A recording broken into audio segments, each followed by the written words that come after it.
Assalamualaikum warahmatullahi wabarakatuh. Alhamdulillah, hari ini kita masih diberi kesehatan sehingga kita bisa mengikuti pembelajaran pendidikan agama Islam pada minggu ini. Selalu jaga kesehatan dan jaga jarak di tengah pandemi virus corona. Hari ini kita akan melanjutkan materi bab 3. Namun, sebelum belajar, jangan lupa berdoa masing-masing di rumah ya. Nah, langsung saja kita mulai materi bab 3 pada hari ini. Materi yang akan kita pelajari hari ini adalah tata cara toharoh dan hikmah dari toharoh. Nah, bagaimana kelanjutannya? Mari simak video ini sampai selesai. Tata cara toharoh dari najis sudah dijelaskan pada minggu lalu. Nah, pada minggu ini kita akan belajar tata cara toharoh dari hadas. Toharoh dari hadas itu meliputi mandi wajib, wudhu, dan tayamum. Adapun sarana yang dapat digunakan untuk toharoh, yakni yang pertama air, kedua debu, dan yang ketiga batu. Namun pada umumnya orang bersuci biasanya menggunakan air.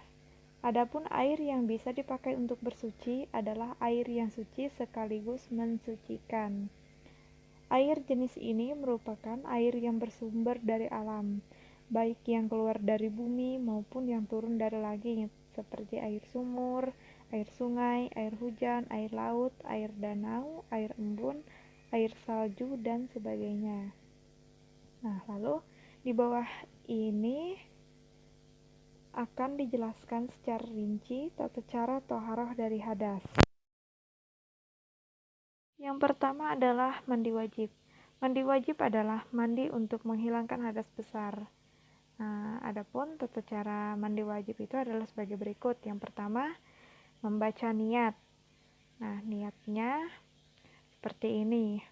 Nawaitu gusla liraf'il hadasil akbari fardan lillahi ta'ala. Yang artinya, saya niat mandi menghilangkan hadas besar karena Allah Ta'ala. Lalu yang kedua, menghilangkan najis apabila terdapat di badannya seperti bekas tetesan darah. Jadi, setelah niat itu membersihkan bekas darah yang terdapat di badannya. Lalu yang ketiga, membasahi seluruh tubuh mulai dari ujung rambut sampai ujung kaki. Lalu mencuci kedua tangan sebelum dimasukkan ke dalam bejana atau dalam bak air untuk mandi. Lalu setelah itu berwudu terlebih dahulu.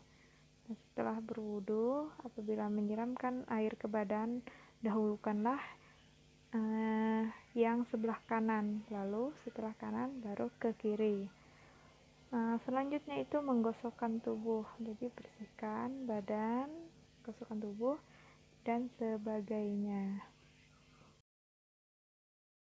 Yang kedua adalah wudhu. Wudhu adalah cara bersuci untuk menghilangkan hadas kecil. Adapun tata cara berwudhu adalah sebagai berikut. Yang pertama, niat di dalam hati. Namun jika dilafalkan, maka bacaannya adalah sebagai berikut. Nawaitu wudu'a liraf'il hadasil asgori fardan lillahi ta'ala. Yang artinya, saya niat wudhu menghilangkan hadas kecil karena Allah Ta'ala. Lalu yang kedua, disunahkan mencuci kedua telapak tangan, berkumur-kumur, dan membersihkan lubang hidung. Lalu yang ketiga, membasuh muka. Yang keempat, membasuh kedua tangan sampai siku. Yang kelima, mengusap kepala. Yang keenam, disunahkan membasuh telinga. Yang ketujuh, membasuh kaki sampai mata kaki. Yang kedelapan, tertib. Nah, langkah-langkahnya itu dilakukan secara berurutan. Lalu yang terakhir, berdoa setelah wudhu. Lalu setelah selesai berwudhu, hendaknya kita membaca niat sesudah wudhu yang berbunyi Asyhadu an la ilaha illallah wahdahu la syarikalah wa asyhadu anna muhammadan abduhu wa rasuluhu. Allahumma ja'alni minat tawwabina waj'alni minal mutatahhirin waj'alni min ibadikas shalihin, yang artinya, saya bersaksi tiada Tuhan melainkan Allah yang Esa, tiada sekutu baginya, dan saya bersaksi bahwa Nabi Muhammad adalah hambanya dan utusannya. Ya Allah, jadikanlah saya yang ahli taubat dan jadikanlah saya orang yang suci, dan jadikanlah saya dari golongan hamba-hambamu yang soleh. Amin.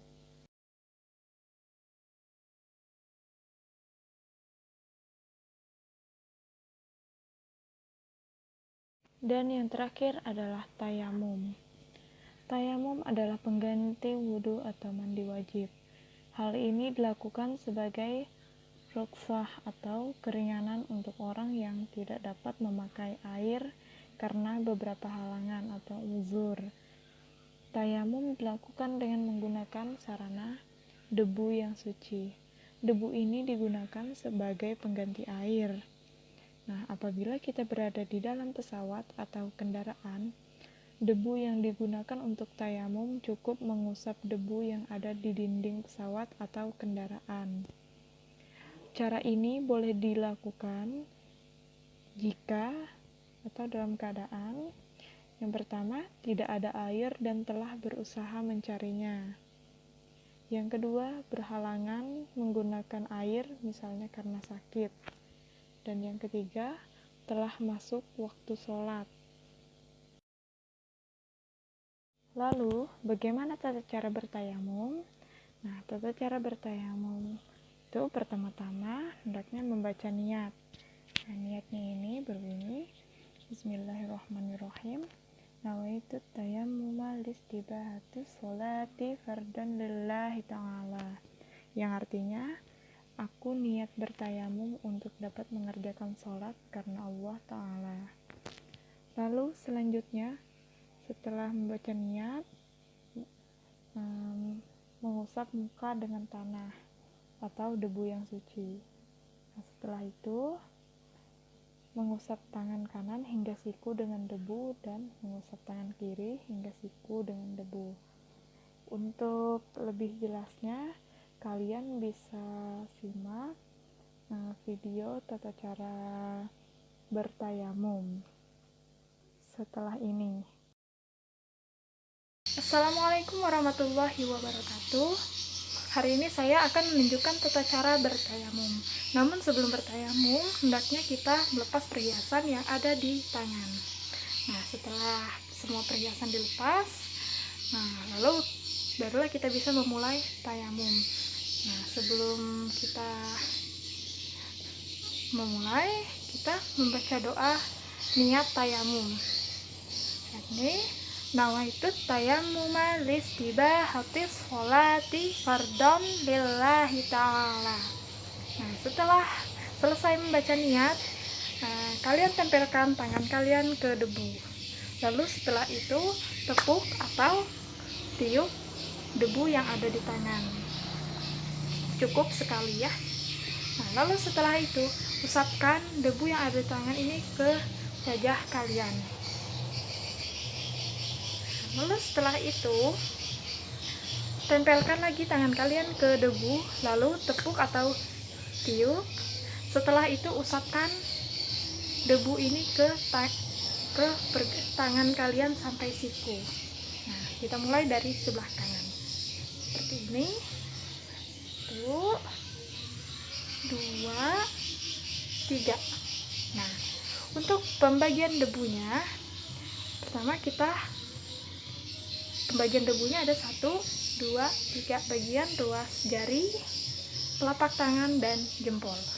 Nah, untuk yang pertama, ruas jari ini, nah debu yang di ruas jari kita usapkan ke belakang ini, seperti ini. Lalu setelah sudah sampai siku, nah setelah itu kalian gunakan debu yang di telapak tangan ini untuk mengusap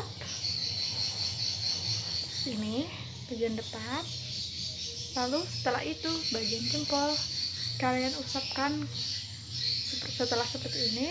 tiriskan, usapkan ke sini. Saya ulangi ya, seperti ini. 1, 2, 3. Nah, begitu juga sebelah kiri. Karena di sebelah debu yang di sebelah kanan ini masih ada, kita usapkan seperti ini juga. Sama yang seperti kita lakukan di tangan sebelah kanan. Ini begini, begini, lalu begini. Cukup 1 kali saja. Nah, sekali sebelah kanan dan sekali sebelah kiri.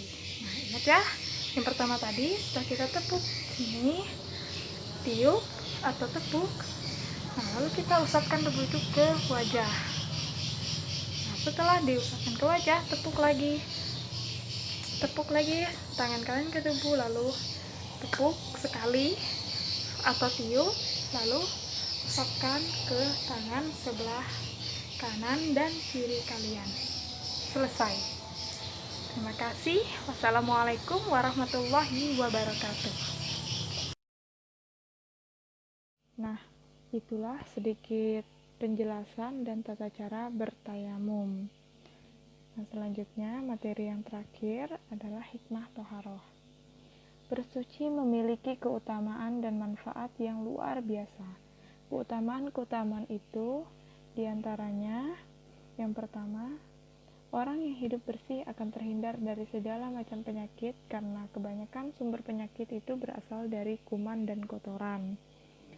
Yang kedua, Rasulullah Shallallahu Alaihi Wasallam bersabda bahwa orang yang selalu menjaga wudhu akan bersinar wajahnya kelak saat dibangkitkan dari kubur. Yang ketiga, dapat dijadikan sarana untuk lebih mendekatkan diri kepada Allah Subhanahu wa Ta'ala. Yang keempat, Rasulullah Shallallahu Alaihi Wasallam menegaskan bahwa kebersihan itu sebagian dari iman, dan ada ungkapan bijak pula yang mengatakan kebersihan pangkal kesehatan. Lalu yang terakhir adalah kebersihan akan membuat kita menjalani hidup dengan lebih nyaman. Nah, demikian materi bab 3 yang sudah saya sampaikan dari minggu lalu hingga sekarang. Untuk tugas kalian pada bab 3 ini bisa kalian lihat di video. Sudah saya cantumkan apa-apa saja tugas kalian untuk bab 3 ini. Terima kasih. Mungkin cukup sekian pembelajaran kita pada minggu ini.